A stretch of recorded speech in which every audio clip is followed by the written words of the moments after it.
Hello everyone, this is Rishu and I welcome you to this platform Rishu science academy, जहां पे हम UP TET की series start करने वाले हैं। और आज इस सीरीज का हमारा डे 1 है और हम यहाँ पे साइंस डिस्कस करेंगे। पेपर 2 में जो आपकी साइंस पूछी जाती है 30 मार्क्स की, वो सारी हम यहाँ डिस्कस करेंगे। पूरा सिलेबस हम यहाँ कवर करेंगे।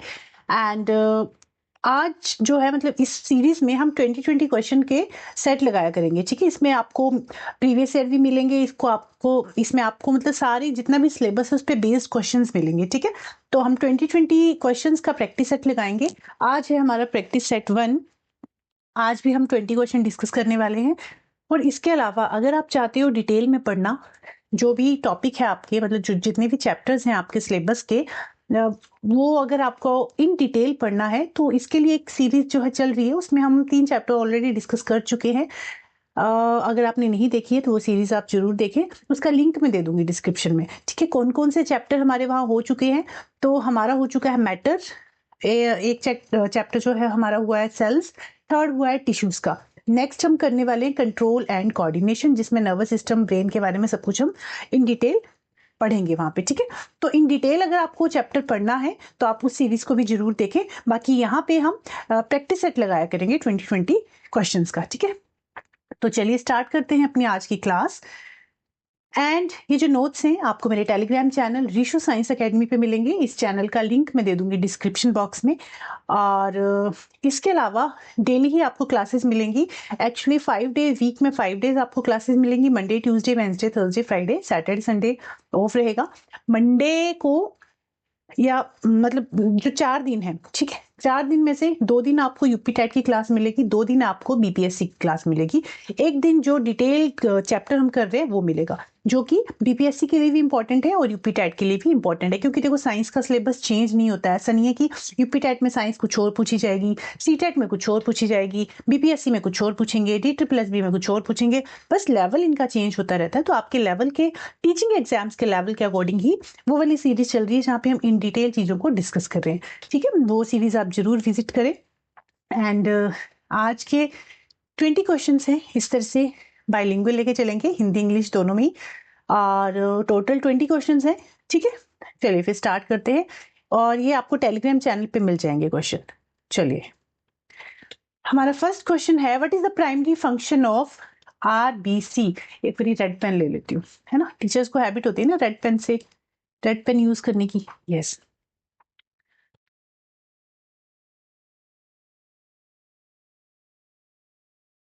Wait, yes, what is the primary function of red blood cells? लाल रक्त कोशिकाओं का प्राथमिक कार्य क्या है? तो हमें ये बताना है कि रेड ब्लड सेल्स का काम होता क्या है। बट उससे पहले आपको ये पता होना चाहिए कि एक्चुअली में रेड ब्लड सेल्स होते क्या है, लाल रक्त कोशिकाएं होती क्या हैं। तो ये हमारे ब्लड में प्रेजेंट होती हैं। रेड ब्लड सेल्स हमारे ब्लड में प्रेजेंट होते हैं। और रेड ब्लड सेल्स के अलावा और क्या क्या चीजें हैं जो हमारे ब्लड में प्रेजेंट होती हैं? तो हमारे ब्लड में प्रेजेंट होता है प्लाज्मा, उसके अलावा प्रेजेंट होता है RBC एंड देन WBC, और उसके अलावा प्लेटलेट्स प्रेजेंट होते हैं। प्लेटलेट्स तीनों क्या क्या, चारों का क्या क्या काम है, क्या काम करते हैं? तो अगर प्लाज्मा की बात करूँ ना, तो प्लाज्मा हमारे ब्लड में अराउंड 55% प्लाज्मा प्रेजेंट होता है। परसेंटेज की बात करूँ तो RBC 44% प्रेजेंट होते हैं। और जो 1% है ना, WBC और प्लेटलेट्स दोनों मिला के, WBC प्लस प्लेटलेट्स दोनों मिला के 1% प्रेजेंट होते हैं। काफी कम अमाउंट में प्रेजेंट होते हैं। ठीक है, प्लेटलेट्स और WBC। अब इनका काम क्या होता है? अगर प्लाज्मा की बात करें ना, तो प्लाज्मा में एक्चुअली पहले ये पता होना चाहिए कि होता क्या क्या है। तो प्लाज्मा में ना 90% तो वाटर ही प्रेजेंट होता है। उसके अलावा जो 10% है, 10% में आपका वाटर आ जाएगा।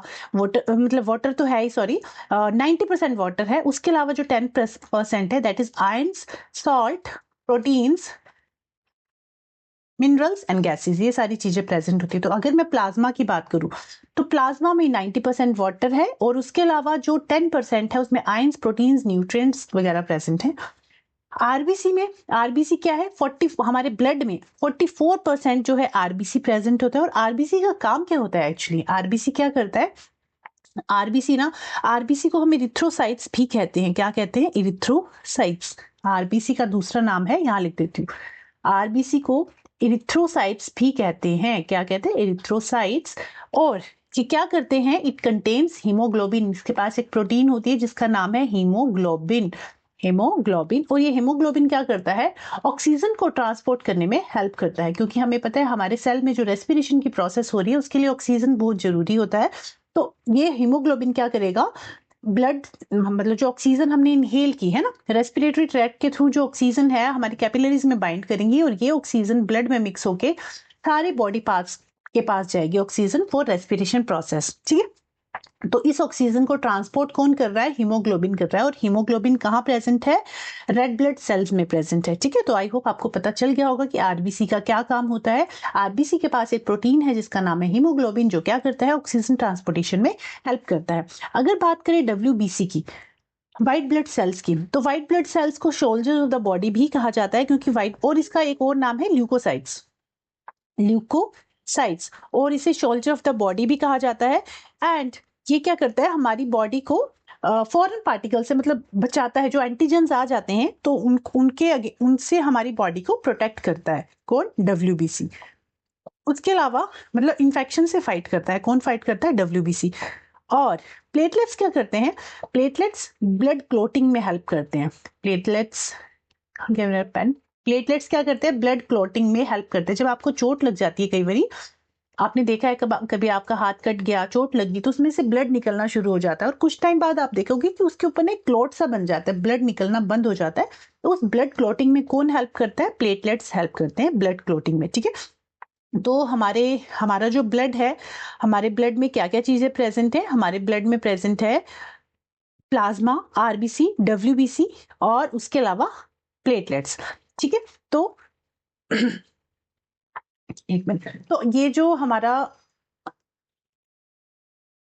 ठीक है, तो ये जो ब्लड के कंपोनेंट्स हैं, प्लाज्मा हो गया, आरबीसी हो गया, डब्ल्यूबीसी और प्लेटलेट्स, ये चारों कंपोनेंट्स हैं, वो कितनी कितनी परसेंटेज में प्रेजेंट है और क्या क्या इनका काम है, आई होप ये आपको क्लियर हुआ होगा। एक और बार बता देती हूँ, प्लाज्मा क्या करता है, ट्रांसपोर्टेशन में हेल्प करता है। क्या ट्रांसपोर्ट करता है प्लाज्मा, ग्लूकोज हो गया, अमीनो एसिड्स हो गया, जो सेल्स को चाहिए वहां को, मतलब ग्लूकोज और एमिनो एसिड को कौन ट्रांसपोर्ट कर रहा है, प्लाज्मा ट्रांसपोर्ट कर रहा है। उसके अलावा जो हॉर्मोन्स हैं, डिफरेंट डिफरेंट ऑर्गन्स में ट्रांसपोर्ट करता है हॉर्मोन्स को भी। तो ये क्या क्या ट्रांसपोर्टेशन कर रहा है, ग्लूकोज ट्रांसपोर्ट कर रहा है, एमिनो एसिड और हॉर्मोन्स को ट्रांसपोर्ट करता है। उसके अलावा आरबीसी क्या करते हैं, आरबीसी ऑक्सीजन को ट्रांसपोर्ट करते हैं, डब्ल्यूबीसी हमारी बॉडी को प्रोटेक्ट करता है एंटीजन से, एंड प्लेटलेट्स क्या करते हैं, ब्लड क्लोटिंग में हमारी हेल्प करते हैं। ठीक है, तो आपसे क्वेश्चन में ये पूछा गया था कि प्राइमरी फंक्शन क्या है रेड ब्लड सेल का, लाल रक्त कोशिकाओं का फंक्शन क्या है, तो ये क्या करने हैं, ऑक्सीजन पहुंचाते हैं हमारे सेल्स में। तो इट कैरी ऑक्सीजन, जो ऑप्शन नंबर फर्स्ट है वो इसका राइट आंसर होगा।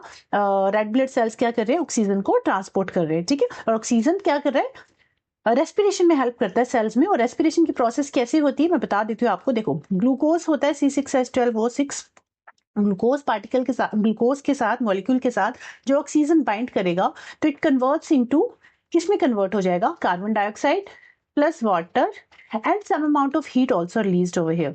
ठीक है, और उसके अलावा एनर्जी रिलीज होती है in the form of ATP. ठीक है, एडिनोसिन ट्राइफॉस्फेट। तो रेस्पिरेशन की प्रोसेस है ये, और रेस्पिरेशन जब होती है हमारे सेल में तो उसके लिए ऑक्सीजन की जरूरत होती है, और ये ऑक्सीजन कौन पहुंचा रहा है, रेड ब्लड सेल्स ये ऑक्सीजन को पहुंचाते हैं। और जब रेस्पिरेशन की प्रोसेस होती है तो हमारी बॉडी से में मतलब क्या जो बाई प्रोडक्ट बनता है वो क्या बनता है, कार्बन डाइऑक्साइड, जो कि ब्रीदिंग जब हम करते एक्सहेल करते हैं ये कार्बन डाइऑक्साइड बॉडी से बाहर चली जाती है। वाटर हमारा जो बॉडी है यूज कर लेती है, heat, some amount of heat भी रिलीज होती है, प्लस एनर्जी, इस एनर्जी को ही हम यूज करते हैं फॉर डिफरेंट वर्क। ठीक है, और ये जो हीट है रिलीज हो रही है, दैट्स वाई ये जो रेस्पिरेशन की प्रोसेस है ये एक्सोथर्मिक प्रोसेस होती है, जहां पे हीट रिलीज हो रही है। जहां पे हीट को एब्जॉर्ब करते हैं वो एंडोथर्मिक प्रोसेस होती है, जहां हीट रिलीज होती है दिस इज एक्सोथर्मिक प्रोसेस। ठीक है, तो एक क्वेश्चन के साथ साथ ना जितने भी मतलब सारा वो टॉपिक है ना, पूरा टॉपिक डिस्कस करते हुए चलेंगे। ऐसा नहीं कि सिर्फ आपको मैंने ऑप्शन बता दिया और दैट्स इट, तो पूरी चीजें डिटेल में डिस्कस करते हुए चलेंगे। ठीक है, चलिए सेकंड क्वेश्चन है, what is the process of solid turning directly into gas. ये हम मैटर चैप्टर पढ़ चुके हैं, उसमें हमने काफी डिटेल में ये चीजें डिस्कस की थी कि सॉलिड को डायरेक्टली गैस में कन्वर्ट कर रहे हैं। मतलब सॉलिड जो है लिक्विड में कन्वर्ट नहीं हो रहा, सॉलिड डायरेक्टली गैसेस में कन्वर्ट हो रहा है। तो उस प्रोसेस को हम क्या कहेंगे, तो उस प्रोसेस को क्या कहते हैं, उस प्रोसेस को कहते हैं सब्लिमेशन। देखो क्या होता है ना कि सब्लिमेशन में क्या प्रोसेस हो रही थी। देखो क्या था, हमने किया था जो मैटर वाला चैप्टर है, डिटेल में जब हमने डिस्कस किया था तो मैंने आपको बताया था कि प्रोसेस कैसे चलती है। देखो मान लो हमारे पास कोई सॉलिड चीज है ना, तो सॉलिड जब लिक्विड में कन्वर्ट हो जाएगी, सॉलिड को जब हम लिक्विड में कन्वर्ट करेंगे तो इस प्रोसेस को हम कह रहे थे फ्यूजन, कि सॉलिड जो है that is converted into liquid, और लिक्विड जो है गैस में कन्वर्ट हो रहा था। ठीक है, मान लीजिए वाटर है, वाटर को हमने बॉयल, सॉरी आइस है, आइस को हमने बॉयल किया तो वो वाटर में कन्वर्ट होगी लिक्विड फॉर्म में। वाटर को हमने ओवर हीट किया तो वो गैसेस फॉर्म में कन्वर्ट हो जाएगा। तो लिक्विड से जब गैस बनती है तो उस प्रोसेस को कहते हैं वेपोराइजेशन, उस प्रोसेस को कहते हैं वेपोराइजेशन। ठीक है, अब गैस से जब वापस लिक्विड बनेगा, गैस से जब वापस लिक्विड बनेगा तो इस प्रोसेस को कहते हैं कंडेंसेशन। ही तो आपको पता ही है, इस प्रोसेस को कहते हैं कंडेंसेशन। और लिक्विड से जब वापस सॉलिड बनता है तो इसको कहते हैं सॉलिडिफिकेशन। इसको क्या कहते हैं? सॉलिडिफिकेशन। ठीक है, अब गैसेस से जब, मतलब जब सॉलिड है डायरेक्टली गैस में कन्वर्ट हो रहा है तो इस प्रोसेस को कह रहे हैं सब्लिमेशन। सब्लिमेशन जैसे फॉर एग्जांपल देखिए, नेफ्थलीन बॉल्स आपके घर में यूज करते होंगे आप, तो नेफ्थलीन बॉल्स को जब हम रखते हैं अलमीरा में तो आपने देखा हो कुछ टाइम बाद वो नेफ्थलीन बॉल्स आपको वहां मिलती नहीं है, वो गुम हो जाती है। गुम कहाँ हो जाती है? वो गैसेस फॉर्म में एक्चुअली कन्वर्ट होगी, तो that is called sublimation. Camphor हो गया, ठीक है, वो भी क्या है? एग्जाम्पल है आपका सब्लिमेशन का। ठीक है, अब गैसेस को डायरेक्टली अगर सॉलिड में कन्वर्ट करना है तो उस प्रोसेस को हम कहते हैं डिपोजिशन। उस प्रोसेस को क्या कहते हैं? डिपोजिशन। तो आपसे क्वेश्चन में पूछा गया था कि solid directly changes into gas, solid जो है गैस में कन्वर्ट हो रहा है, उस प्रोसेस को क्या कहते हैं? तो उस प्रोसेस को कहते हैं sublimation. Option number C is the right answer of this question. Clear? चलिए नेक्स्ट क्वेश्चन, थर्ड क्वेश्चन है, which of the following is not a property of metal. इन चारों में से कौन सी एक प्रॉपर्टी नहीं है मेटल की? तो मेटल्स की आपको प्रॉपर्टीज पता होनी चाहिए कि what is the difference between metals and non metals. तो अगर मेटल्स की बात करूं तो मेटल्स में मेटल्स की एक्चुअली क्या क्या प्रॉपर्टीज होती है? मेटल्स कैसे होते हैं? डक्टाइल होते हैं, डक्टाइल।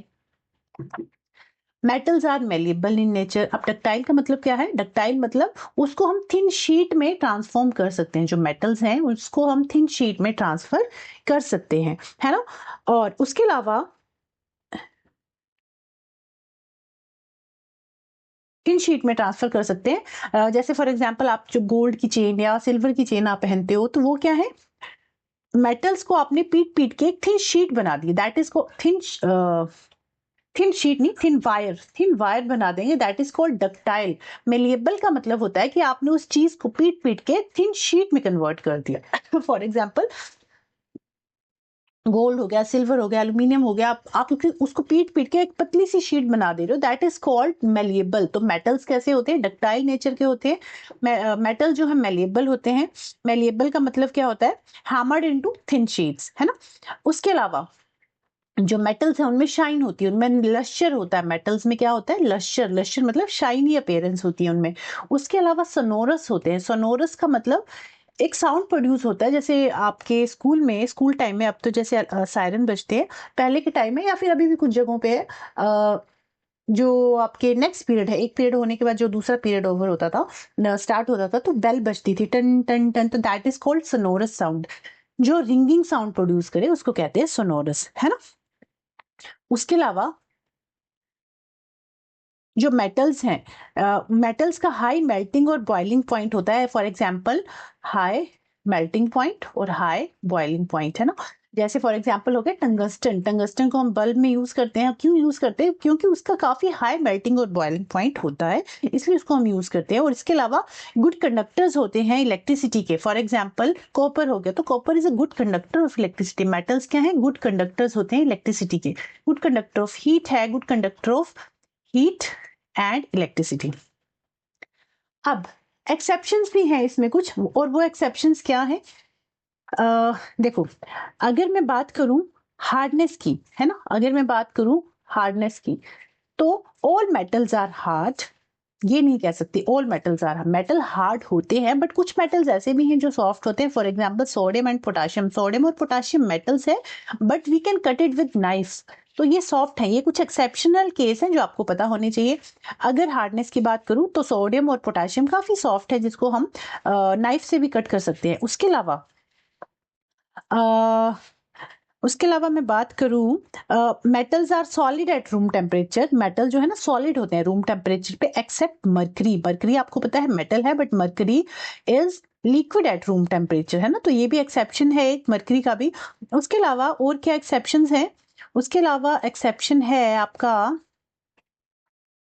डेंसिटी का, मेटल्स का जनरली हाई डेंसिटी होती है, metals have generally high density, but lithium sodium और पोटाशियम को जो है, लिथियम सोडियम और सोडियम एंड पोटाशियम जो है उनकी लो डेंसिटी है। तो ये कुछ एक्सेप्शंस हैं, आपको याद होने चाहिए, एक्सेप्शंस आप याद रखना। ये सारे पॉइंट तो कॉमन है जो आपको पता होंगे, जो आप याद रख लोगे कि metals are ductile in nature, metals are malleable, lustre होता है, सोनोरस साउंड प्रोड्यूस करते हैं, हाई मेल्टिंग और बॉइलिंग पॉइंट होता है, good conductor of heat and electricity होते हैं। बट ये कुछ एक्सेप्शंस है कि all metals are hard, but sodium और पोटाशियम को छोड़ के all metals are in solid state but except mercury. उसके अलावा जो डेंसिटी है मेटल्स की वो हाई होती है, बट लिथियम सोडियम और पोटाशियम की डेंसिटी काफी लो होती है। तो ये कुछ एक्सेप्शनल केसेस हैं जो आपको पता होने चाहिए। क्लियर? चलिए, अब है अच्छा, क्वेश्चन में था which of the following is not a property of metal, कौन सी एक प्रॉपर्टी नहीं है मेटल की? तो metals are ductile in nature, हमने देखा, मेलेबल है, गुड कंडक्टर ऑफ हीट और इलेक्ट्रिसिटी है, but poor metals are poor conductor of heat, metals are good conductor of electricity, metals are poor, हाँ पुअर कंडक्टर ऑफ इलेक्ट्रिसिटी नहीं है, good conductor of electricity है। This is not true, ये कोई property नहीं है metals की, क्योंकि मेटल्स क्या है, गुड कंडक्टर है हीट और इलेक्ट्रिसिटी के, पुअर कंडक्टर नहीं है।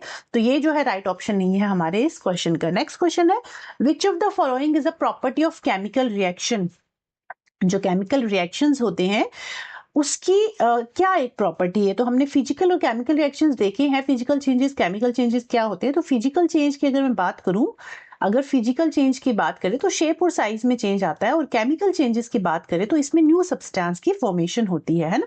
तो विच of the following is a property of, कौन सी एक प्रॉपर्टी है केमिकल रिएक्शन की, ये हमें बताना है। तो इट ऑलवेज रिक्वायर हीट, इनको हमेशा ऊष्म की आवश्यकता होती है। तो दिस इज नॉट ट्रू, कोई भी केमिकल प्रोसेस होगी तो उसमें जो हीट है ना रिलीज होती है, हीट रिलीज होती है। तो ये कहना कि it always require heat is not true. Second option है it result in the formation of new substance, कि नए सब्सटेंस की फॉर्मेशन होती है। दिस इज ट्रू, जब केमिकल रिएक्शन होता है ना तो नया सब्सटेंस फॉर्म होता है। फॉर एग्जांपल, आपने मिल्क से कर्ड बनाया, मिल्क से कर्ड बन गया, that is example of chemical reaction. आपने एक पेपर को बर्न किया, पेपर बर्न करके वो ऐश में कन्वर्ट हो गया, that is also example of chemical reaction. उसमें न्यू सब्सटेंस की फॉर्मेशन हो रही है, पहले कुछ और था, सेकेंड सब्सटेंस कुछ और बना, तो it result in the formation of new substance, इसके परिणाम स्वरूप नए पदार्थ का निर्माण होता है। It only occur in solids, कि ये हमेशा सॉलिड्स में ही प्रेजेंट होते हैं। दिस इज नॉट ट्रू, क्योंकि अगर हम कर्ड और मिल्क की बात करें तो ये सॉलिड नहीं, ये लिक्विड है। Next, it only occur in gases, ये केवल गैसों में होता है, ऐसा भी नहीं है, ठीक है, कि सिर्फ गैस में होता है, क्योंकि पेपर हमें पता है सॉलिड है, बट पेपर को बर्न करोगे तो ऐश में कन्वर्ट हो रहा है वो। तो ये कहना कि ये सिर्फ गैसेस में होता है chemical reaction, this is not true. इसका जो राइट आंसर है that is option number 2, it result in the formation of new substance. Clear? चलिए क्वेश्चन नंबर 5 पे चलते हैं। क्वेश्चन नंबर 5 है एक मिनट चेक कर लूं कि रिकॉर्डिंग हो भी रही है। हाँ, क्वेश्चन नंबर 5 है what happens to particle of matter when it is heated, किसी पार्टिकल को जब हम हीट कर रहे हैं, ठीक है, हीट कर रहे हैं तो क्या होगा? मान लीजिए कोई सॉलिड सब्सटेंस है, ठीक है, इसको हमने हीट किया तो क्या हुआ? मान लो ये आइस ही है ना, आइस सॉलिड फॉर्म है, तो आइस को हमने हीट किया तो क्या होगा? आइस जो है कन्वर्ट हो जाएगी लिक्विड स्टेट में, है ना। लिक्विड को और हीट करते रहोगे तो गैसेस में कन्वर्ट हो जाएगी, है ना। तो क्या हो रहा है कि ये जो है काफी हाई स्पीड, अब देखो क्या होता है ना कि इसमें जितना हम हीट प्रोवाइड करेंगे वो इतने, उसके जो एटम्स होंगे, उसके जो पार्टिकल्स होंगे वो उतने ही ज्यादा मूव करेंगे। क्यों मूव करेंगे? जितनी ज्यादा हम हीट प्रोवाइड करेंगे उतनी ही काइनेटिक एनर्जी उनकी इंक्रीज करेगी, ठीक है। जितना टेम्परेचर आप इंक्रीज करोगे उस सब्सटेंस की काइनेटिक एनर्जी भी इंक्रीज करेगी। तो काइनेटिक एनर्जी इंक्रीज करेगी और पार्टिकल्स के बीच का जो बॉन्ड है ना वो ब्रेक हो जाएगा, जिसकी वजह से ये जो है दूसरे सब्सटेंस में कन्वर्ट, दूसरे सब्सटेंस नहीं मतलब दूसरी स्टेट में चेंज हो जाएंगे, जैसे सॉलिड से लिक्विड में चेंज हो जाएगा, लिक्विड गैसेस में चेंज हो जाएगा। अब अगर काइनेटिक एनर्जी की बात करूँ ना तो सबसे ज्यादा काइनेटिक एनर्जी किसकी होगी? सॉलिड की, लिक्विड की या गैस की? तो हमने देखा था कि गैसेस के जो पार्टिकल्स हैं काफी दूर दूर होते हैं, है ना, तो उनकी काइनेटिक एनर्जी भी बहुत ज्यादा होगी क्योंकि उनको ज्यादा स्पेस मिल जाता है मूव करने के लिए। लिक्विड की जो काइनेटिक एनर्जी है कम होगी, सॉलिड में काइनेटिक एनर्जी सबसे कम होगी, ठीक है। तो सबसे ज्यादा काइनेटिक एनर्जी किसकी होती है? गैसियस सब्सटेंस की। तो क्वेश्चन में पूछा था what happens to particle of matter when it is heated, किसी पदार्थ के कण को गर्म करने पर क्या परिवर्तन होता है? तो दे मूव फास्टर, वो फास्ट मूव करते हैं, उनकी काइनेटिक एनर्जी इंक्रीज हो जाती है, जिसकी वजह से फास्ट मूव करते हैं, उनके बीच का बॉन्ड जो है वो ब्रेक हो जाता है और वो एक दूसरे से दूर जाते हैं, ठीक है। ऑप्शन नंबर ए जो है राइट आंसर होगा इस क्वेश्चन का। क्वेश्चन नंबर 6 है which of the following element has an atomic number of 6। ये तो बड़ा बच्चा सा क्वेश्चन है। एटॉमिक नंबर 6 किसका होता है? देखो एटॉमिक नंबर्स आपको पता होने, पीरियोडिक टेबल थोड़ा देख लेना, एटलीस्ट 20 से 30 तक तो आपको एटॉमिक नंबर पता होने ही चाहिए। उसके अलावा जब हम अभी कंट्रोल एंड कोऑर्डिनेशन के बाद ना एटम्स और मॉलिक्यूल वाला चैप्टर स्टार्ट करने वाले हैं, तो उसमें आपको एटॉमिक नंबर किस तरह से याद करने उसका ट्रिक मैं बताऊंगी, ठीक है। तो एटलीस्ट 20 to 30 आपको पता होनी चाहिए। तो एटॉमिक नंबर 6 किसका होता है? कार्बन का। Hydrogen, helium, lithium, beryllium, hydrogen, helium, lithium, beryllium, boron, carbon, nitrogen, oxygen. तो 1 2 3 4 5 6 किसका है? कार्बन का, ठीक है। तो कार्बन का एटॉमिक नंबर कितना है? 6 है। चलिए, ये सारे एटॉमिक नंबर्स आपको लर्न कराऊंगी। एटॉमिक मास किसका कितना होता है, ये सारी चीजें हम करेंगे एटम्स और मॉलिक्यूल्स वाले चैप्टर में। क्लियर? चलिए, नेक्स्ट क्वेश्चन है which of the following is an example of covalent bond. Covalent bond होता क्या है पहले वो पता होना चाहिए कि निम्नलिखित में से कौन सा संयोजक बंध का उदाहरण है। तो कोवैलेंट बॉन्ड होता क्या है? देखो, दो तरह के बॉन्ड होते हैं, एक होता है आयोनिक बॉन्ड। आयोनिक बॉन्ड ये भी केमिकल रिएक्शन वाला चैप्टर करेंगे ना, वहां पे डिस्कस करेंगे इन डिटेल। और एक होता है कोवैलेंट बॉन्ड। अब कोवैलेंट बॉन्ड क्या होता है? कोवैलेंट बॉन्ड में शेयरिंग ऑफ इलेक्ट्रॉन्स होती है, sharing of electrons.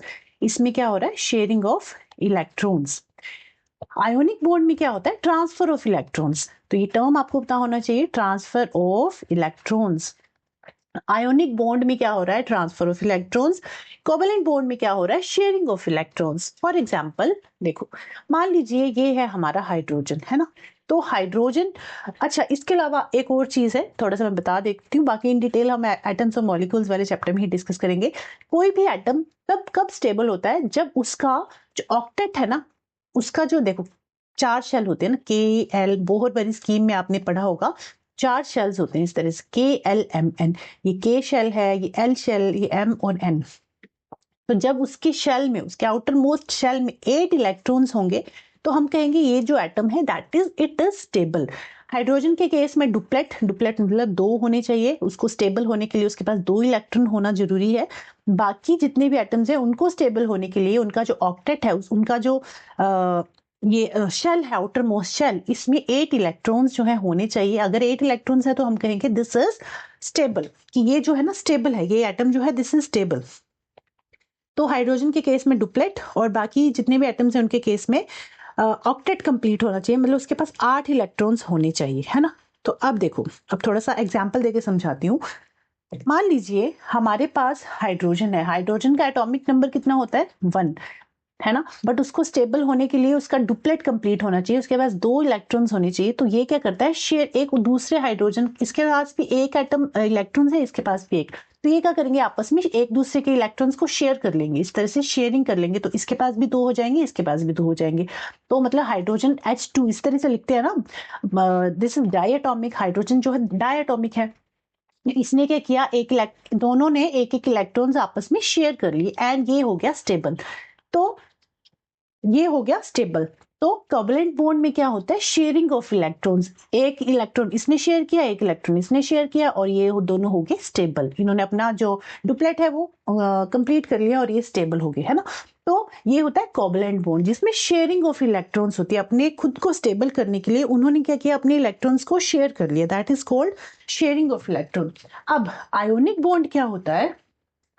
Ionic bond में ना ट्रांसफर ऑफ इलेक्ट्रॉन्स होते हैं। फॉर एग्जाम्पल, एक एग्जाम्पल आपको देती हूँ, रुको इसको मैं इरेज करूं। इसमें एग्जाम्पल देती हूँ, देखो सोडियम क्लोराइड का, है ना। सोडियम क्लोराइड Na, एक मिनट, NaCl। तो देखो क्या होता है? सोडियम क्लोराइड, सोडियम का जो एटॉमिक नंबर है वो कितना है? 11। क्लोरीन का एटॉमिक नंबर कितना है? 17। ठीक है, तो ये देखो सोडियम का है 11, तो इसकी इलेक्ट्रॉनिक कॉन्फ़िगरेशन आप किस तरह से लिखोगे, 2 8, क्योंकि ऑक्टेट में 8 होने चाहिए, तो 8 और 9 10, 10 हो गए और एक हो गया 11, तो इसके पास एक इलेक्ट्रॉन है। अब या तो ये 8 इलेक्ट्रॉन्स किसी से ले या फिर अपना एक इलेक्ट्रॉन किसी को दे दे, ताकि इसका जो ऑक्टेट है वो कंप्लीट हो जाए और ये स्टेबल हो जाए, है ना। अगर मैं क्लोरीन की बात करूं तो क्लोरीन का जो इलेक्ट्रॉनिक कॉन्फ़िगरेशन है दैट इज 2 8 10 हो गया, 10 + 7 17। अब देखो इसको एक इलेक्ट्रॉन चाहिए और इसको 7 इलेक्ट्रॉन चाहिए, तो ये 7 इलेक्ट्रॉन तो देगा नहीं इसको, पर ये क्या करेगा, एक इलेक्ट्रॉन अपना डोनेट कर देगा। ठीक है, एक इलेक्ट्रॉन इसको डोनेट कर देगा, इसके पास 8 इलेक्ट्रॉन्स हो जाएंगे। तो इसने जब इसको एक इलेक्ट्रॉन डोनेट कर दिया तो सोडियम के ऊपर आ जाएगा पॉजिटिव चार्ज, क्योंकि उसने एक इलेक्ट्रॉन लूज किया है ना, एक इलेक्ट्रॉन उसने दे दिया तो इसके ऊपर पॉजिटिव चार्ज आ जाएगा। क्लोरीन ने एक इलेक्ट्रॉन गेन किया तो इसके पास नेगेटिव चार्ज आ जाएगा। ठीक है, तो ये हो गया Na पॉजिटिव Cl नेगेटिव। तो इन्होंने क्या किया, इनके बीच में क्या हुआ, ट्रांसफर ऑफ इलेक्ट्रॉन्स। इन्होंने क्या किया, ट्रांसफर किया इलेक्ट्रॉन का, सोडियम ने क्लोरीन को एक इलेक्ट्रॉन ट्रांसफर कर दिया, तो ये भी स्टेबल हो गया, ये भी स्टेबल हो गया, दोनों स्टेबल हो गए। तो दैट्स वाई हम इस तरह से लिखते हैं, Na के ऊपर पॉजिटिव साइन तो क्लोरीन के ऊपर नेगेटिव साइन, जो देता है उस पर पॉजिटिव साइन आता है, जो लेता है इलेक्ट्रॉन उसके ऊपर नेगेटिव साइन।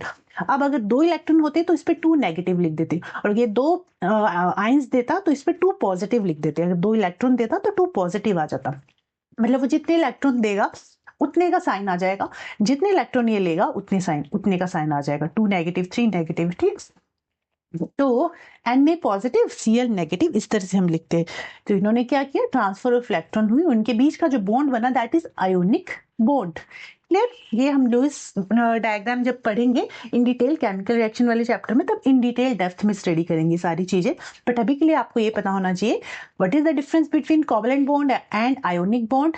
तो कोवैलेंट बॉन्ड क्या है, transfer of electron. Covalent bond में क्या हो रहा है, sharing of electrons, electron share कर रहे हैं, और आयोनिक बॉन्ड में क्या हो रहा है, ट्रांसफर ऑफ इलेक्ट्रॉन हो रहा है। तो इसमें पूछा कोवैलेंट बॉन्ड का एग्जांपल कौन सा है, तो इससे समझ आ रहा है आपको, कोवैलेंट बॉन्ड का एग्जांपल एक ही है दैट इज हाइड्रोजन, इसमें शेयरिंग ऑफ इलेक्ट्रॉन हो रही है। उसके अलावा जो सोडियम क्लोराइड है, मैग्नीशियम ऑक्साइड है, कैल्शियम क्लोराइड है, ये आयोनिक बॉन्ड के एग्जाम्पल हैं। ठीक है, इनके बीच आयोनिक बॉन्ड है। क्लियर, आई होप इतना आपको क्लियर हुआ होगा ये क्वेश्चन। तो इसका जो right option that is option number D. चलिए नेक्स्ट क्वेश्चन है, which part of the atom contain protons and neutrons. परमाणु के किस भाग में प्रोटॉन और न्यूट्रॉन पाए जाते हैं। तो देखो इस तरह से एटम होता है, हमें पता है एटम के सेंटर में प्रोटॉन प्लस न्यूट्रॉन प्रेजेंट होते हैं, जिस पार्ट को हम कहते हैं न्यूक्लियस, और इलेक्ट्रॉन जो है उसके ऑर्बिट में इस तरह से रिवॉल्व करते रहते हैं। तो सेंटर पार्ट को हम न्यूक्लियस कहते हैं, जहां पे क्या प्रेजेंट होता है, प्रोटॉन और न्यूट्रॉन। तो which part of the atom contain proton and neutron, that is nucleus, जिसे नाभिक भी कहते हैं। क्लियर, तो इसका जो राइट आंसर है that is option number 8। Next question है, क्वेश्चन नंबर 9 है, which gas is responsible for green house effect. कौन सी गैस रिस्पॉन्सिबल है ग्रीन हाउस इफेक्ट के लिए। तो ग्रीन हाउस इफेक्ट के लिए कौन सी गैस रिस्पॉन्सिबल है। देखो ग्रीन हाउस इफेक्ट एक्चुअली होता क्या है, आपने काफी जगहों पे देखा होगा कि ना इस तरह से शीशे के ग्लास के आपने हाउस बने हुए देखे, जिसके अंदर प्लांट्स को ग्रो कराया जाता है। ऑफकोर्स देखे होंगे, इस तरह से प्लांट्स को ग्रो कराया जाता है। मिरर का होता है, इनकी वॉल भी मिरर की होगी, और ये जो रूफ है, छत है, ये भी शीशे की होगी, ग्लास की बनी होगी। ठीक है, तो इसमें क्या होता है, सनलाइट आएगी तो सनलाइट जो है ना इस ग्लास के थ्रू अंदर एब्जॉर्व हो जाएगी। ये ग्लास जो है इस सनलाइट को एब्जॉर्व कर लेगा, और प्लांट्स को जितनी क्वांटिटी में, जितने अमाउंट में हीट चाहिए, उस हीट को एब्जॉर्व कर लेंगे। सम अमाउंट ऑफ हीट जो है एब्जॉर्व हो जाएगी, कुछ अमाउंट ऑफ हीट जो है रात के टाइम जब ठंड होती है तो ये हीट रिलीज हो जाती है, but maximum amount of heat जो है ना इसमें ट्रैप हो जाती है इस ग्रीन हाउस ग्लास में।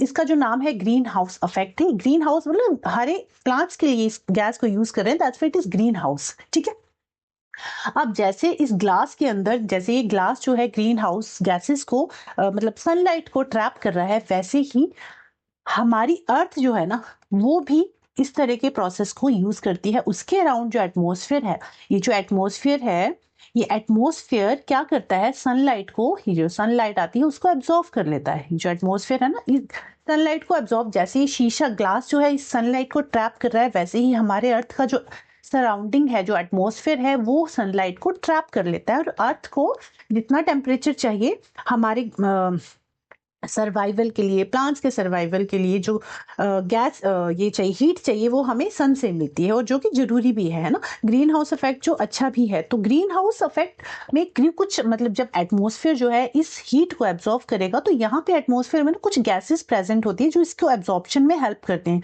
तो कौन कौन सी गैसेस होती हैं? कार्बन डाइऑक्साइड प्रेजेंट होती है यहाँ पे, उसके अलावा प्रेजेंट होती है methane gas, carbon dioxide, methane, carbon dioxide, methane और नाइट्रस ऑक्साइड भी प्रेजेंट होती है। एंड उसके अलावा प्रेजेंट होते हैं कुछ वाटर वेपर्स। तो ठीक है, तो ये कुछ गैसेस हैं जो ग्रीन हाउस गैसेस हैं, ये क्या करती हैं? हीट को ट्रैप कर लेती हैं। कौन कौन सी गैसेस हैं? कार्बन डाइऑक्साइड है, मीथेन है, वाटर वेपर है, नाइट्रस ऑक्साइड है और वाटर वेपर। ये कुछ गैसेस हैं वाटर वेपर। उसके अलावा O3 और CFC क्लोरोफ्लोरोकार्बन, ये भी हैं जो इस हीट को ट्रैप कर रही हैं। अब क्या हुआ, देखो, सम अमाउंट ऑफ हीट तो हमें चाहिए ही है अर्थ के सर्वाइवल के लिए। टेम्परेचर जो है, ये जो हीट है वो तो चाहिए ही है उसको, बट ये तो गुड इफेक्ट है, बट इसके कुछ हार्मफुल इफेक्ट भी हैं कि अगर मतलब जो ह्यूमन एक्टिविटीज हो रही हैं, कुछ ह्यूमन एक्टिविटीज है, जैसे हम फॉसिल फ्यूल को बर्न कर रहे हैं, उसकी वजह से जो गैसेस कलेक्ट हो रही हैं, जो इंडस्ट्रीज का धुआं निकल रहा है उसकी वजह से गैसेस जो गैसेस जो है कलेक्ट हो रही है एटमॉस्फेयर में, तो जिसकी वजह से इन गैसेस का जो लेवल है ना, इन गैसेस की जो मतलब आप कहोगे अमाउंट है, इन गैसेस का अमाउंट जितनी मात्रा में चाहिए उससे ज्यादा हो चुका है आज के टाइम में। इनकी ये जो गैसेस हैं इनका अमाउंट इंक्रीज हो गया है, जिसकी वजह से ये अर्थ के लिए, हमारे एटमॉस्फेयर के लिए, मतलब हमारे अर्थ के सर्वाइवल के लिए जो है हार्मफुल हैं। कैसे? देखो, जब ये गैसेस इंक्रीज करेंगे, इन गैसेस की इंक्रीज होने की वजह से क्या क्या जो हार्मफुल इफेक्ट है वो हो रहे हैं। इसकी वजह से क्या हो रहा है? ग्लोबल वार्मिंग हो रही है। और ग्लोबल वार्मिंग में क्या होता है? ग्लोबल वार्मिंग में अर्थ का टेम्परेचर जितना होना चाहिए उससे भी कई गुना ज्यादा बढ़ जा रहा है। अब ये जो ग्लोबल वार्मिंग है, जब ये ग्लोबल वार्मिंग होगी, जब हीट अप ज्यादा हो जाएगी अर्थ इन गैसेस की वजह से, जब गैस ये जो अर्थ है ज्यादा हीटअप हो जाएगी, तो क्या हो रहा है ना कि ये जो अर्थ का ओजोन लेयर है, ओजोन लेयर कहाँ प्रेजेंट है? देखो, अर्थ की जो एटमॉस्फेयर है उसमें 5 लेयर्स प्रेजेंट है। कौन कौन सी लेयर्स हैं पहले तो वो पता होना चाहिए आपको। इसको इरेज करती हूँ। देखो, 5 लेयर्स हैं हमारे एटमॉस्फेयर के सराउंडिंग में। इसको डिलीट करती हूँ सारे। देखो, ये है हमारी अर्थ। अर्थ के अराउंड में 5 लेयर्स है, 1 2 3 4 5। ठीक है, सबसे फर्स्ट लेयर जो है that is troposphere. This is troposphere. जो सेकंड लेयर है दिस इज स्ट्रेटोस्फेयर। जो हमारी ओजोन लेयर है वो कहाँ प्रेजेंट है? स्ट्रेटोस्फेयर में प्रेजेंट है। स्ट्रेटोस्फेयर। टसम मीजोस्फेयर, ये मीजोस्फेयर। And thermosphere, thermosphere. उसके अलावा फिफ्थ लेयर है एक्सोस्फेयर। ठीक है, तो ये 5 लेयर्स हैं हमारे एटमॉस्फेयर की। Troposphere, stratosphere, mesosphere and thermosphere, exosphere. टसम टी से मैंने याद किया, आप कैसे भी याद कर सकते हो। Troposphere, stratosphere, mesosphere, thermosphere and exosphere, ये 5 लेयर्स हैं हमारे एटमॉस्फेयर की। जो ओजोन लेयर है वो कहाँ प्रेजेंट है? स्ट्रेटोस्फेयर में प्रेजेंट है। तो क्या हो रहा है? देखो, यहाँ पे ओजोन लेयर प्रेजेंट है O3। अब जब ज्यादा हीटअप हो जाएगा तो ग्लोबल वार्मिंग होता है एक्सेस टेम्परेचर जो इंक्रीज हो रहा है, उसी को हम कह रहे हैं ग्लोबल वार्मिंग।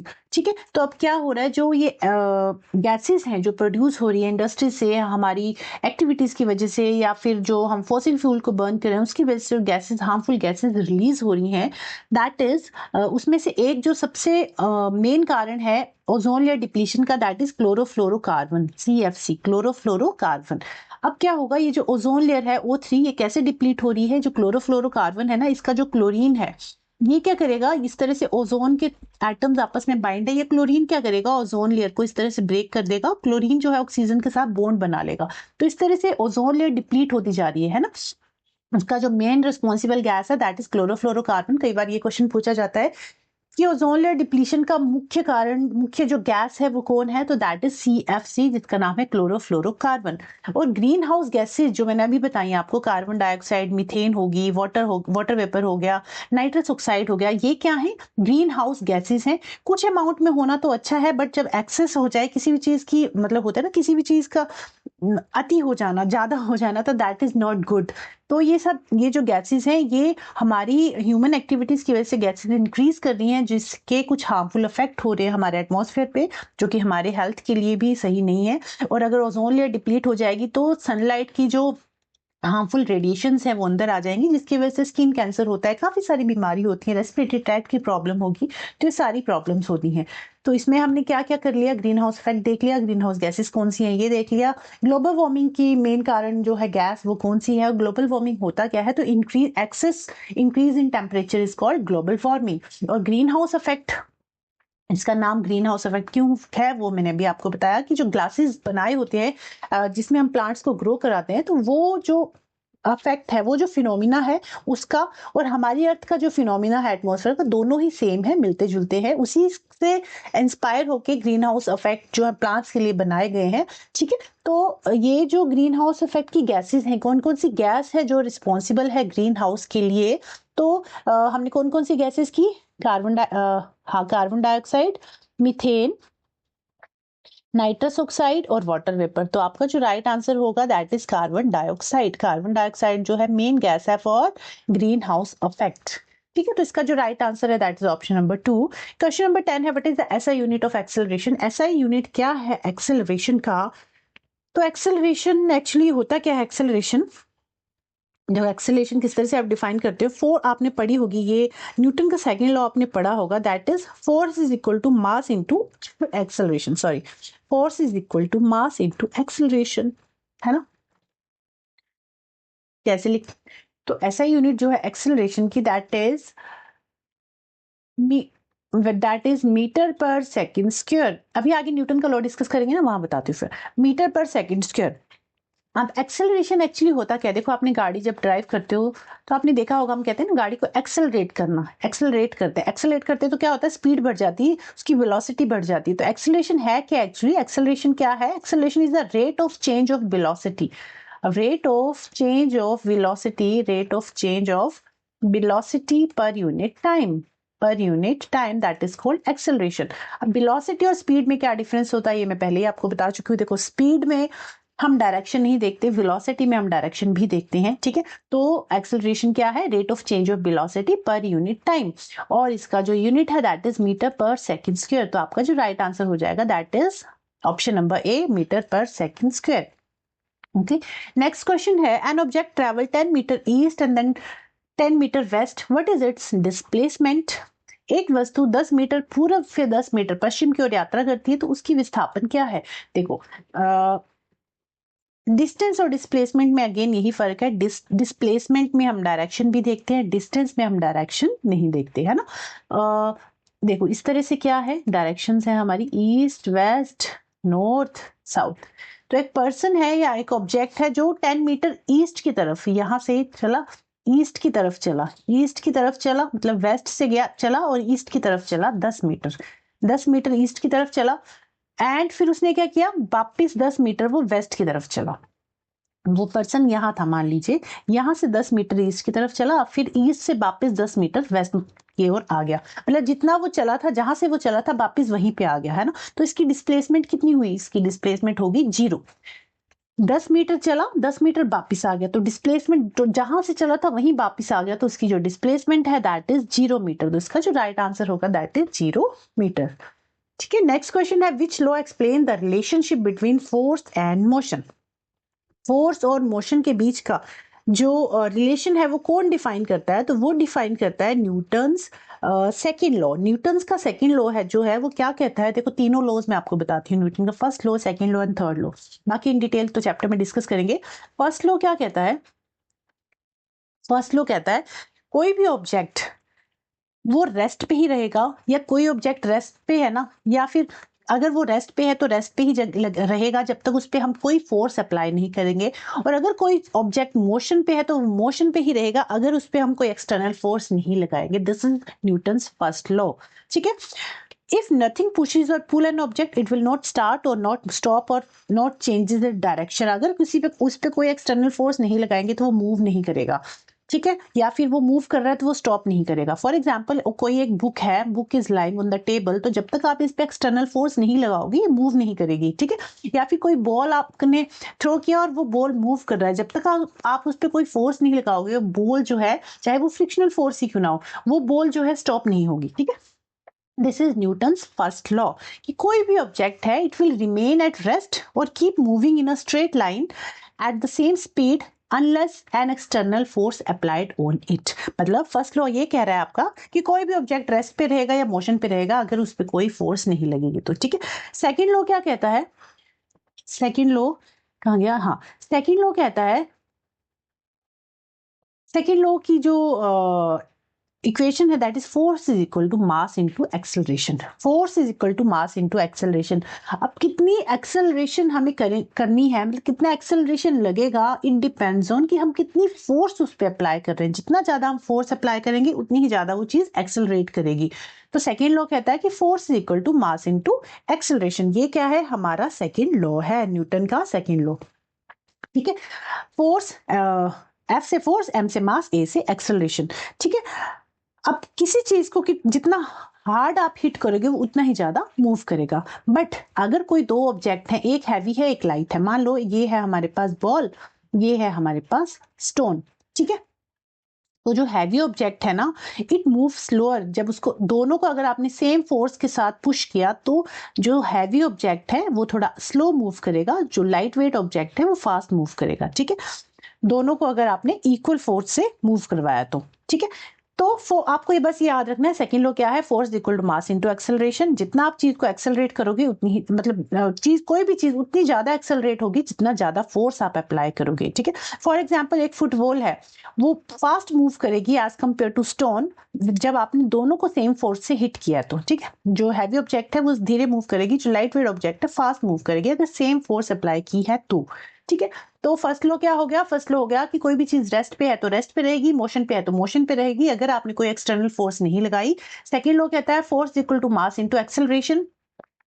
तो इसमें फोर्स, एक्सेलरेशन क्या है, एक्चुअली मोशन की ही बात कर रहे हैं ना एक्सेलरेशन में। एक्सेलरेशन अभी मैंने आपको बताया था, कोई भी चीज सेम वेलोसिटी भी मूव कर रही है at given time, that is called acceleration. ठीक है, तो जो क्वेश्चन में पूछा था कि कहाँ पे फोर्स और मोशन की बात हो रही है, तो फोर्स और मोशन जो है कौन डिफाइन करता है, न्यूटन का सेकंड लॉ। उसके अलावा जो न्यूटन का थर्ड लॉ है वो क्या डिफाइन कर रहा है, न्यूटन का थर्ड लॉ कहता है कि to every action there is equal and opposite reaction. Every action equal and opposite reaction, every action equal and opposite reaction. For example आप किसी बोट से जंप करो, बोट से जंप करते हो जैसे, तो बोट पे भी कुछ अमाउंट ऑफ फोर्स जो लगता है, ठीक है, वो बोट भी कुछ फोर्स लगाती है। तो जितना कोई भी हम एक्शन करेंगे उसका इक्वल और ऑपोजिट रिएक्शन होता है, ये कहता है न्यूटन का थर्ड लॉ। तो ये न्यूटन के तीन लॉ हैं, तीनों इंपॉर्टेंट है। इन डिटेल जब चैप्टर करेंगे तो वहां पे इन डिटेल डिस्कस करेंगे। एंड बस अभी आपको ये याद रखना है कि फर्स्ट लॉ क्या कर रहा है, कोई चीज रेस्ट पे है तो रेस्ट पे रहेगी, मोशन पे है तो मोशन पे रहेगी अगर कोई एक्सटर्नल फोर्स नहीं लगाएंगे। सेकेंड लॉ कहती है force equal to mass into acceleration. जितनी ज्यादा फोर्स लगाओगे उतनी ही ज्यादा वो चीज एक्सेलरेट करेगी। थर्ड लॉ कहता है to every action there is equal and opposite reaction. But इस क्वेश्चन में हमसे पूछा गया था फोर्स और मोशन की बात कौन सा लॉ डिफाइन करता है, तो that is option number D, Newton second law. Question number 13 है which of the following is true about gravitational force. जो ग्रेविटेशनल फोर्स है उसके संदर्भ में कौन सी एक बात जो है वो सत्य है, कि इट इज ऑलवेज अट्रैक्टिव, ये हमेशा आकर्षक होती है। जो ग्रेविटेशनल फोर्स है हमेशा आकर्षक होगी।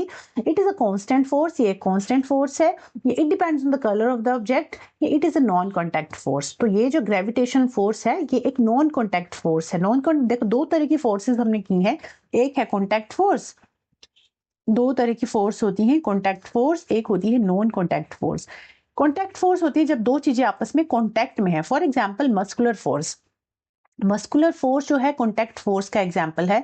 आप जहां पे आप अपनी मसल्स का यूज कर रहे हो, आपने बकेट उठाई एक हैवी सी, उसमें आप मसल्स का यूज कर रहे हो, दैट इज मस्कुलर फोर्स। उसके अलावा फ्रिक्शनल फोर्स जो है that is also contact force, frictional force.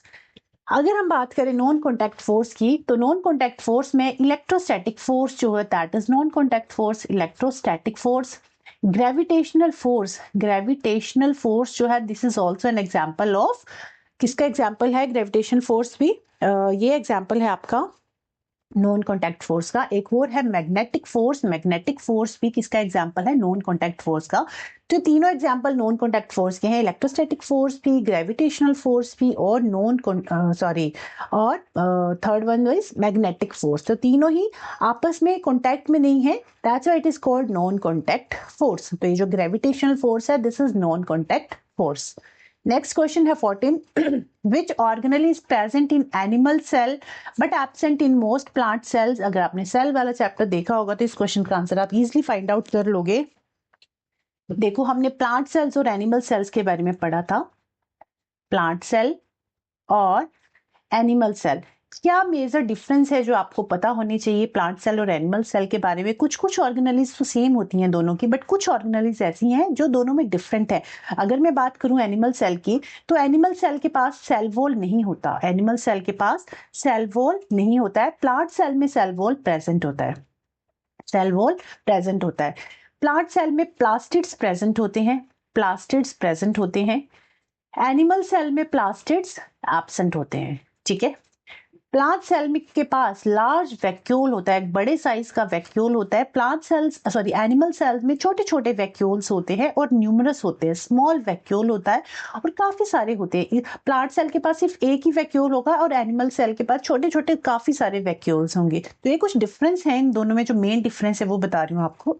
उसके अलावा जो एनिमल सेल्स है ना, उनके पास सेंट्रियोल्स प्रेजेंट होते हैं, सेंट्रियोल्स प्रेजेंट होते हैं। प्लांट सेल के पास सेंट्रियोल नहीं होता, सेंट्रियोल एब्सेंट होते हैं, ठीक है। तो ये कुछ मेन डिफरेंस है प्लांट सेल के और एनिमल सेल के।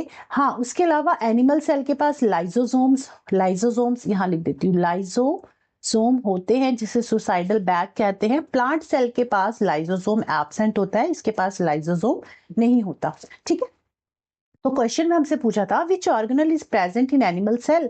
एनिमल सेल के पास तो प्रेजेंट है बट प्लांट सेल के पास प्रेजेंट नहीं है। तो प्लांट सेल के पास प्रेजेंट क्या नहीं है?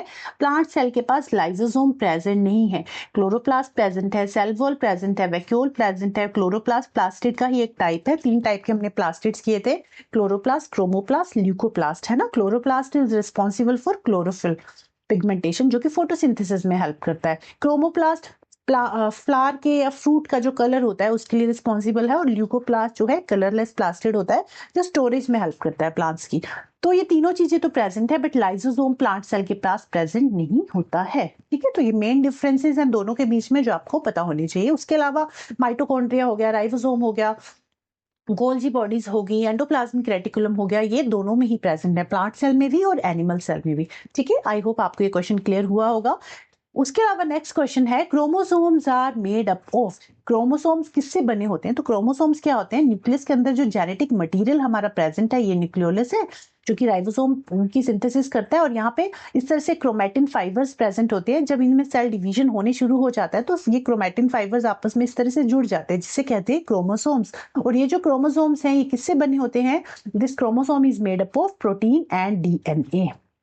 ये बना होता है प्रोटीन एंड डीएनए से। तो इसका जो राइट आंसर होगा कि क्रोमोसोम्स गुणसूत्र किससे बने होते हैं? डीएनए और प्रोटीन से बने होते हैं। ऑप्शन नंबर 3 जो है इसका राइट आंसर हो जाएगा। नेक्स्ट क्वेश्चन है which of the following is covered by single membrane. अब ये क्वेश्चन भी पूछा जाता है, कई बार ये पूछा जाएगा सिंगल मेम्ब्रेन, कई बार ये क्वेश्चन पूछा जाता है कि डबल मेम्ब्रेन किसके पास है। तो डबल मेम्ब्रेन की अगर मैं बात करूं तो डबल मेम्ब्रेन, देखो मैंने आपको पीएमएन से कहा था कि पीएमएन जो है इनके पास अपना डीएनए होता है और अपना ही इनके पास डबल मेम्ब्रेन होती है। पीएमएन प्लास्टिड माइटोकॉन्ड्रिया न्यूक्लियस, ये डबल मेम्ब्रेन है। उसके अलावा इनके पास अपना डीएनए प्रेजेंट होता है। उसके अलावा एक और चीज है दैट इज वैक्यूल। जो वैक्यूल होता है मैंने आपको बताया था, वैक्यूल जो है इस तरह से प्लांट सेल्स के बाद जो प्रेजेंट होता है उसकी एक मेम्ब्रेन होती है जिसे हम कहते हैं टोनोप्लास्ट। टोनोप्लास्ट और इसके बीच में सेल सैप प्रेजेंट होते हैं, फ्लूइड प्रेजेंट होता है। तो ये जो वैक्यूल है this is also double membrane. तो आपका जो राइट आंसर होगा कि ये चारों तो डबल मेम्ब्रेन है। सिंगल मेम्ब्रेन कौन सा है? तो देखो माइटोकॉन्ड्रिया तो डबल मेम्ब्रेन है, वैक्यूल भी डबल मेम्ब्रेन है, प्लास्टिड भी डबल मेम्ब्रेन है। सिंगल मेम्ब्रेन कौन है? लाइजोसोम्स। लाइजोसोम जो है this was single membrane. Clear? चलिए, जो सी है इसका राइट ऑप्शन होगा। क्वेश्चन नंबर 17 पे आ गए हम। क्वेश्चन नंबर 17 है which crop is classified as a kharif crop. और ये क्वेश्चन भी ना हमेशा पूछा जाता है, या खारिफ क्रॉप पे पूछ लेगा, या राबी क्रॉप पे पूछ लेगा, या फिर जायद क्रॉप पे पूछ लेगा। तो इंडिया की अगर बात करूं तो 3 तरह की क्रॉप्स जो है ग्रो की जाती हैं, खारिफ क्रॉप, रावी क्रॉप और जायद क्रॉप। खारिफ जो रेनी सीजन में ग्रो की जाती हैं, and this is Ravi crop जो विंटर में ग्रो की जाती है, रावी क्रॉप। और जायद क्रॉप जो कि समर्स में ग्रो की जाती है। तो खारिफ क्रॉप की अगर बात करूं तो इसको हम कब सो करते हैं, इसको मतलब कब बीजते हैं, इसको बीजते हैं मॉनसून में, रेनी सीजन में। तो रेनी सीजन कब होता है हमारा, रेनी सीजन होता है जून से जुलाई में। तो जून से जुलाई में इसको सो करेंगे, बीजेंगे, और अक्टूबर नवंबर के बीच में इसको कट कर लेंगे। इसी पैटर्न से आप याद रखोगे ना तो याद रहेगा, कंफ्यूज नहीं होगे। ठीक है, मतलब जून जुलाई में आपने एक फसल लगाई, खारिफ क्रॉप कहते हैं जिसे। अक्टूबर नवंबर में आपने उससे काट लिया, क्योंकि खारिफ क्रॉप में ज्यादा बारिश होती है। ये जो फसलें हैं, जो खारिफ क्रॉप है, इनको ज्यादा पानी चाहिए होता है। इसका एग्जाम्पल जो है वो क्या क्या है, यहाँ लिख देती हूँ, राइस, मेज एंड कॉटन। राइस, मेज, कॉटन, ये जो फसलें हैं ये कैसी फसलें हैं, खारिफ क्रॉप की फसलें हैं। इनको ज्यादा पानी चाहिए होता है ग्रो करने के लिए। रावी क्रॉप की अगर मैं बात करूं तो रावी क्रॉप, देखो आपने अक्टूबर नवंबर में खारिफ क्रॉप का कट कर लिया। अब आप अक्टूबर नवंबर, मतलब अक्टूबर नवंबर में इसके काटने के बाद नवंबर में आप यहाँ पे रावी क्रॉप को ग्रो करा दोगे। अक्टूबर से नवंबर के बीच में ही आप रावी क्रॉप को ग्रो करा दोगे, है ना। अक्टूबर नवंबर में आपने रावी क्रॉप को ग्रो कराया। ये विंटर की क्रॉप्स होती हैं, अक्टूबर नवंबर पूरी विंटर्स में ये रहती हैं, ग्रो करेंगी। और मार्च अप्रैल में, मार्च से अप्रैल के बीच में इसको हम कट कर लेंगे। ठीक है, इसको कट कर लेंगे। इसका कौन कौन सा एग्जाम्पल है रावी क्रॉप का, तो वीट हो गया। आजकल का जो सीजन है, मतलब ये वाला जो है, ये रावी क्रॉप चल रही है अभी। वीट हो गया। कौन कौन सी फसलें हैं अभी, ग्राम हो गया, मस्टर्ड, सरसों, सरसों का साग खा रहे हो ना, खाया ना आपने सर्दियों में, तो that is the example of Ravi crop. उसके अलावा जायद क्रॉप की बात करें तो जायद क्रॉप जो है वो समर्स में बीजी जाती है। समर्स में ही बीजी जाएगी और समर्स में ही उसको काट लेंगे। मतलब जैसे आपने राबी क्रॉप को मार्च अप्रैल में कट कर लिया, अब मार्च अप्रैल में आपने जायद क्रॉप को ग्रो कर दिया। मार्च से अप्रैल में ही आपने जायद क्रॉप को ग्रो करवाया और जून तक, जून जुलाई तक आपने इसको कट कर दिया। इसके क्या क्या एग्जाम्पल है जायद क्रॉप के, वाटरमेलन, कुकुम्बर, गर्मियों के जो फ्रूट्स हैं, सब्जियां हैं, वाटरमेलन, कुकुम्बर और मस्क मेलन। तो ये किसके एग्जाम्पल हैं, ये जायद क्रॉप के एग्जाम्पल है। इसको इसी पैटर्न में याद रखना कि पहले खारिफ क्रॉप आई, KRZ। ठीक है, KRZ से याद रखना। खारिफ क्रॉप आएगी, फिर राबी क्रॉप, फिर जायद क्रॉप। इससे क्या है ना, आपको ये जो मंथ है इनमें कंफ्यूजन नहीं होगी। जून से जुलाई से आपने क्या कर दिया, क्रॉपिंग, फसल लगाना शुरू कर दी। ठीक है, आपने खारिफ क्रॉप लगा दी जून जुलाई में, अक्टूबर नवंबर में आपने काट ली। कौन कौन सी फसलें, राइस, मेज, कॉटन एटसेट्रा।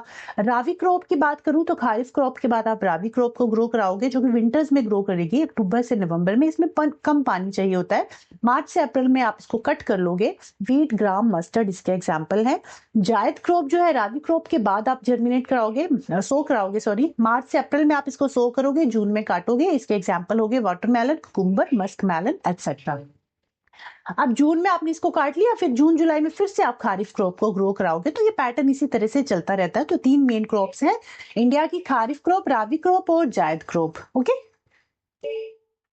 तो खारिफ, रावी, जायद क्रॉप 3 टाइप की फसलें हमारी होगी। क्वेश्चन में हमसे पूछा था which crop is classified as kharif crop. तो खारिफ क्रॉप, कौन सी खारिफ क्रॉप है, तो जो मेज है हमारा, that is the example of kharif crop. उसके अलावा मस्टर्ड हो गया, वीट हो गया, बार्ले हो गया, ये कौन सी क्रॉप है, ये हमारी रावी क्रॉप है। तो इस क्वेश्चन का जो राइट आंसर है that is option number B.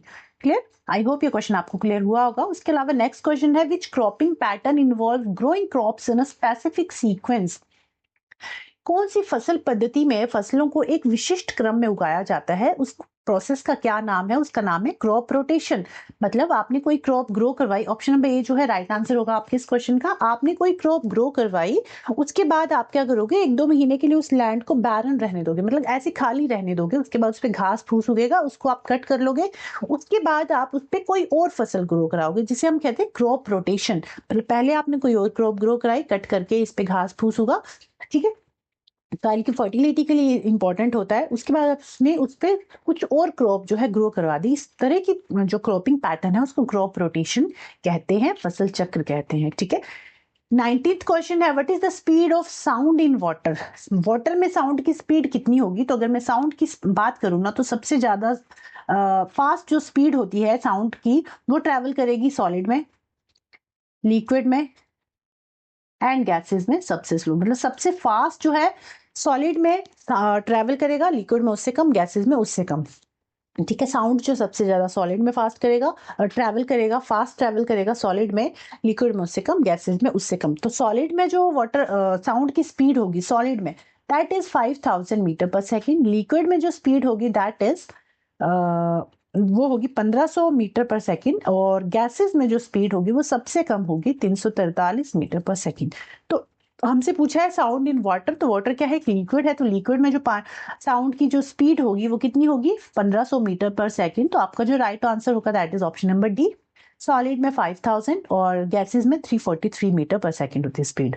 ठीक है, तो आपका जो राइट ऑप्शन है that is option number D. ये लास्ट क्वेश्चन है आज की क्लास का, and this is which of the following tissue has dead cells. कौन से टिश्यू जो है, मतलब ऐसा कौन से टिश्यू है जो डेड सेल से मिलके बने हैं। और ये हमने टिश्यूज वाली चैप्टर बहुत अच्छे से कंप्लीट किया था, सारे प्लांट टिश्यू हमने किए थे, एनिमल टिश्यू हमने किए थे। तो उसमें आपने देखा था कि जो एक हमने एक स्टोरी से याद किया था इसको, है ना। हमने कैसे याद किया था कि जो हमारे सेल्स हैं, प्लांट सेल्स की बात करूं तो हमने इस तरह से याद किया था कि आप गए MP, meristematic tissue, and this is permanent tissue, है ना। फिर मेरिस्टेमेटिक टिश्यू जो थे वो 3 टाइप के थे, दैट इज अली। वहां एमपी जब आप गए आपको एक फ्रेंड मिला आपका अली, जो था apical meristem, lateral meristem, intercalary meristem, है ना। फिर वहां पे आपने अपने फ्रेंड अली से पूछा कि एमपी में किस तरह के लोग रहते हैं, तो उसने आपको बताया कि यहाँ पे 2 तरह के लोग रहते हैं। एक होते हैं थोड़े से सिंपल और एक होते हैं कॉम्प्लेक्स। जो सिंपल तरह के लोग हैं उसमें से एक पर्सन, एक बच्चा है जिसने पीसीएस क्लियर किया हुआ है। अब ये जो सिंपल पैरेन्काइमा है ना, ये 3 टाइप का है। कौन कौन से, पैरेन्काइमा, कोलेनकाइमा एंड स्क्लेरेन्काइमा। तो इसी की बात हो रही है कि जो डेड सेल्स है ना वो स्क्लेरेन्काइमा के होते हैं। ये जो पीसीएस है इसमें पैरेन्काइमा और कोलेनकाइमा, इन दोनों के जो सेल्स हैं वो लिविंग सेल्स है, बट जो स्क्लेरेन्काइमा है जो थिकनेस प्रोवाइड करता है प्लांट को, उसके सेल जो है डेड सेल्स होते हैं।